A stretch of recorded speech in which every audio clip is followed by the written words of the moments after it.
Welcome back. Now today I'm going to take you through a typical day of eating for me. There's always opportunity for routine, but also opportunity for flexibility and changing things up depending on what is going on. Now today's meal for me for breakfast wasn't a typical day. I was for a while doing more regular intermittent fasting, once, maybe twice a week, but I don't do that as much anymore because most of the time I'm prioritizing getting a little more than my maintenance calories to focus on building muscle more easily.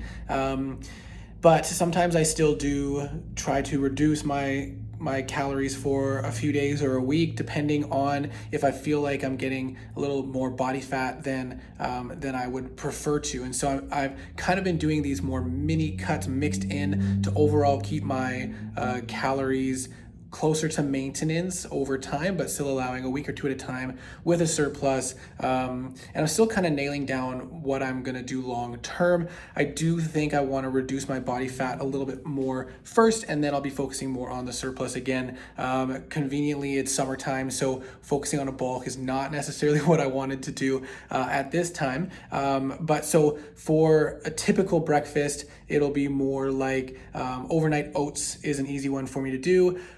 So that it's ready for the next day, especially if I'm working earlier in the morning. And then other days I'll do kind of like a mix of eggs and vegetables, beans, and some sort of meat mixed in there to get a little bit of extra protein.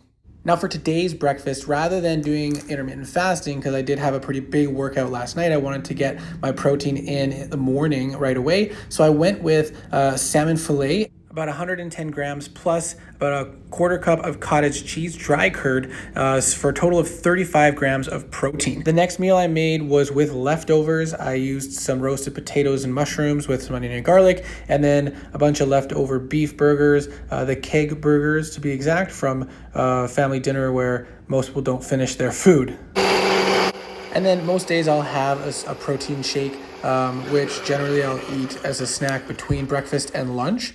And I make the smoothie not only for myself usually, but also for my daughter and my wife. So I try to make it a little bit tastier. So I put in blueberries, some other mixed fruit. I put in a handful of spinach and a splash of orange juice to cut the bitterness of the spinach or kale, whatever I'm using.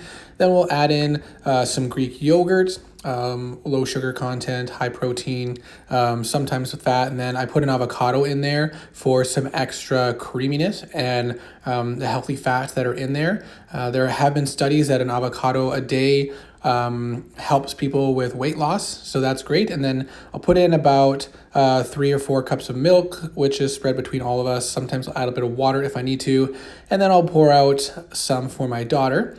And after that, I'll add a little extra stuff. I also pour out for my wife before because she doesn't like the taste of the other things typically. But so we'll put a scoop of protein powder in there, and then I'll usually sprinkle on top some hemp hearts and chia seeds just to get a bit more variability and diversity of fiber. There's also some good protein and fats in there. And that usually comes to about 50 grams of protein and about 400 to 500 calories.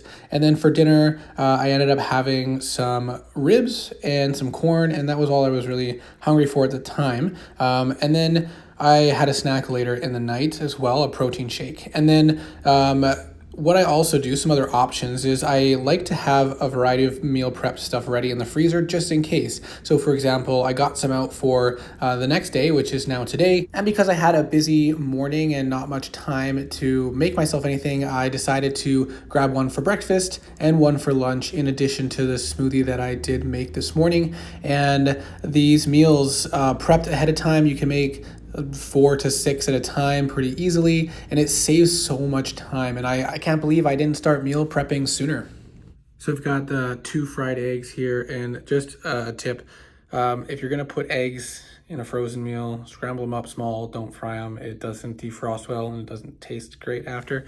We've got about 3 ounces of cut up steak in there, a cup of brown rice, a cup of cooked up cabbage, and then about half a cup of mixed frozen veggies. So the total meal comes to a little over 50 grams of protein and about 750 calories, give or take a little bit. And it's pretty tasty. I put a lot of seasonings and spices on it, like parsley, oregano, thyme, things like that, mixed up with these different dishes when I'm frying up the veggies and stuff. And it really helps to add a lot of flavor and make it taste quite nice. So I do eat quite a variety of things depending on the day and the time that I have. I will also eat out or grab fast food if I need to, but I'm trying to be more conscious about what I'm getting and having a general idea of the calories and the macros that I'm getting. So I don't weigh out everything. I just estimate things as best as I can to get a good idea of the calories and the macros. Primarily, my focus is to get an approximate maintenance calories, sometimes a little less, sometimes a little more, depending on how hard I'm training. Then in addition to that, my next focus is to ensure that I'm getting the right amount of protein. So my goal is anywhere from 30 to 40, sometimes a little more, grams of protein per meal and snack if I can, and for a total of about 160 to 200 grams of protein per day. And then my next focus is to ensure I'm getting adequate and diverse fiber intake. So fiber is something that's often neglected. It's not just to help your bowels move. It is so much more. It feeds the gut microbiome, and that's so important for not only your physical but mental health as well. And getting a diversity of plants and fibers in your diet is so important. And I've noticed a difference when I am eating more diverse fibers. So that's my focus as well. Where am I getting my fibers from, and what can I change up to try new? And after that, I don't really care whether I'm having, too many carbs or not enough carbs, or too much fat or not enough fat, as long as the daily calorie intake is roughly the right amount. And that's been working for me. Some people might need to be more strict about their tracking, and some people might not want to track at all. But if you're not getting the progress that you want, then something needs to change. So if you're not sure what needs to change, more strict tracking of your intake might be the answer. But it's important to have that flexibility as well and not get too hung up on the details.